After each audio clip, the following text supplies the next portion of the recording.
Cordial saludo, mi nombre es Natalia Olivera y le doy la bienvenida a nuestro podcast con un tema muy importante sobre las culturas y saberes de las comunidades rurales, con el objetivo de reconocer las diferentes formas de construir el conocimiento en dichas comunidades, como lo son las campesinas, afrodescendientes e indígenas. En primera medida encontramos la comunidad campesina, elaborada por mi compañera Marta Bobadilla, donde nos habla ¿qué es una comunidad campesina? Bueno, una comunidad campesina surge de tres elementos: un territorio construido como colectivo a lo largo de la historia, una población que se identifica como colectivo y con el territorio, y por último, un proceso de reconocimiento en el que estos grupos es reconocido por los vecinos, por el Estado y por otros agentes. Se reconoce como comunidades campesinas especiales a los grupos de las costas y sierras, incluso algunos en las selvas. Como segundo punto, ¿qué cosas han cambiado en una comunidad campesina? Bueno, las comunidades siempre han tenido tensiones alrededor de ella, tensiones básicas alrededor de los intereses de las familias y de los colectivos, dependiendo de las condiciones, tensiones entre grupos internos dentro de la comunidad, como lo son los agricultores y los ganaderos, o comerciantes, agricultores católicos, evangélicos, modernos y tradicionales. Tercer punto, ¿qué le dice la ley de las comunidades campesinas? Bueno, las comunidades campesinas son organizaciones de intereses públicos como existencia legal y personería judicial, integradas por familias que habitan y controlan determinados territorios, ligan por un vínculo ancestral, social, económico y cultural, expresados en las propiedades en la propiedad comunal de la tierra, el trabajo comunal, la ayuda mutua, el gobierno democrático y el desarrollo de actividades multisectoriales, cuyos fines se orientan a la realización plena de sus miembros y del país, indica la Ley 24656, Ley de Comunidades Campesinas. Por cuarto punto, nos habla que cuál es la situación con los recursos de las comunidades. Muy interesante. Bueno, en el fondo, estos recursos hacen que estas comunidades sean ricas, pero no lo saben. Y la dificultad de la gestión lo que hace es que estas comunidades puedan parecer pobres, cuando en realidad no es así. A partir de los casos, se pueden ver que hay comunidades que aprovechan sus recursos al máximo y otras que no, porque no están dispuestas a interesarse. Bueno, con este último punto pues concluimos las comunidades campesinas y le damos paso a las comunidades afrodescendientes elaborada por mi compañera Liana. Ella nos habla que las comunidades afrodescendientes se encuentran en América Latina, con alrededor de 133 millones de personas en esta población, que se concentra en Brasil, Venezuela, Colombia, Cuba, México y Ecuador. Los departamentos que se concentran aproximadamente en las poblaciones afrocolombianas en orden descendente son el Valle, Antioquia, Bolívar, Chocó, Nariño, Cauca, Atlántico, Córdoba, Sucre, Magdalena, Cesar, Bogotá y por supuesto La Guajira, donde estas culturas afrodescendientes están presentes en nuestro día a día, en la religión, en la comida, en la cultura, en el habla, las tradiciones. Es por eso que debemos entender que las comunidades afrodescendientes, como aquellos segmentos de la diversidad cultural de las Américas y el espacio Caribe, formando así distintas expresiones musicales, bailes, técnicas de trabajos arquitectónicos, tradicional, conocimientos tecnológicos, afroepistológicos, espirituales y éticos.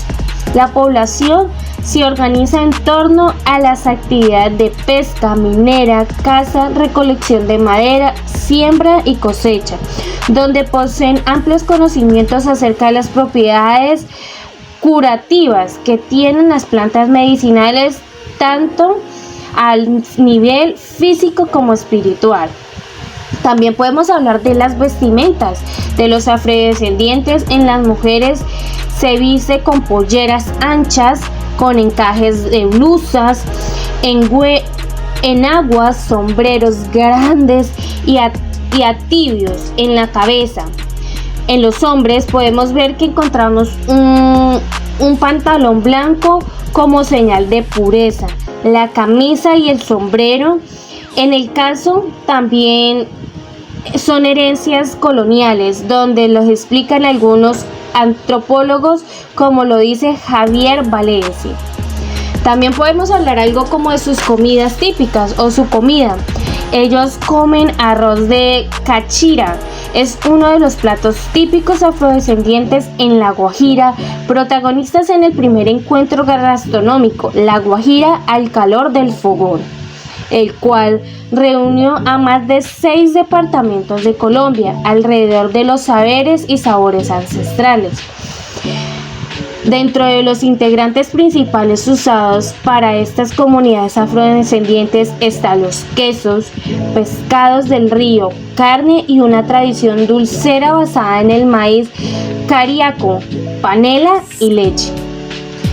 También por la parte cultural podemos hablar de la música. Se mezclan instrumentos y géneros musicales de distintas procedencias que dieron origen al bandazo, la rumba y la cuba, el ramit y el gol en USA, la samba en Brasil, la cuba colombiana y la bomba en Ecuador. En Bolívar, el vínculo aymara, checú en la población afro-boliviana dio como resultado a la saya boliviana. También podemos hablar de sus fiestas, sus religiones, como la fiesta religión afrocatólica, como San Juan, San Benito, San Pedro, San Antonio, Diablos Danzantes de Venezuela, en los cuales se mezclaron cantos, bailes e instrumentos musicales de las culturas aborígenes, hispanoárabes y africanas. Como por último, también vamos a hablar de las comunidades indígenas elaboradas por mi compañera Yuri y por la que te está hablando. Bueno, primero vamos a dar como una breve introducción de qué son las comunidades indígenas. Son poblaciones cuyas condiciones y prácticas sociales, culturales y económicas los distinguen del resto de la sociedad y de que han mantenido su identidad a lo largo de la historia como sujeto colectivo de acuerdo, un origen, una historia y una característica cultural propia de estas nociones. Segundo, las estadísticas sobre un censo que aquí en nuestro país conocemos como el DANE. La población indígena en Colombia, según el censo del 2018, era de 1.905.617 personas, que representaban el 4.4% de la población nacional. Es bastante. Aproximadamente el 58.3% del total de la población indígena habita en 717 resguardos de las propiedades colectivas, como lo son Córdoba, Nariño y Cauca. En Córdoba encontramos 202, ¿cómo le podemos decir a eso? Habitantes. En Nariño encontramos 206 poblaciones indígenas y en el Cauca encontramos 308. En las descendencias encontramos pues el total de 1.905.617, que es como un porcentaje de 3.4%. En Colombia, estamos haciendo énfasis directamente en nuestro país. También encontramos que los pueblos indígenas son los que habitan en nuestro país, entre los que se encuentran la Andoque, Agua, Cuique, Coya, Guavina, Quexta, Paez, Ticuna, Tinigú, Yagú, Yagurú. ¿Qué importancia tienen los grupos indígenas en nuestro país? Bueno, los pueblos indígenas de Colombia han sido defensores de la paz y el fin del conflicto armado. Han salvaguardado saberes y culturas minerales que hoy aportan una visión sostenible a la vida y el territorio. Por último, ¿cuáles son las principales características de los pueblos indígenas? Muy interesante. Tienen sistemas sociales, económicos o políticos propios. Tienen lenguas, culturas y creencias propias. Son marginados y discriminados por el Estado. Mantienen y desarrollan su entorno y sus sistemas ancestrales como pueblos específicos. Chicos, muchísimas gracias por habernos puesto un ratico de su atención en nuestro podcast de las costumbres y saberes de las comunidades rurales con los objetivos de reconocer las diferentes formas de construir el conocimiento en dichas comunidades. Gracias a mis compañeras Marta Bobadilla, Eliana y Yuri y por supuesto la que les habla, Natalia.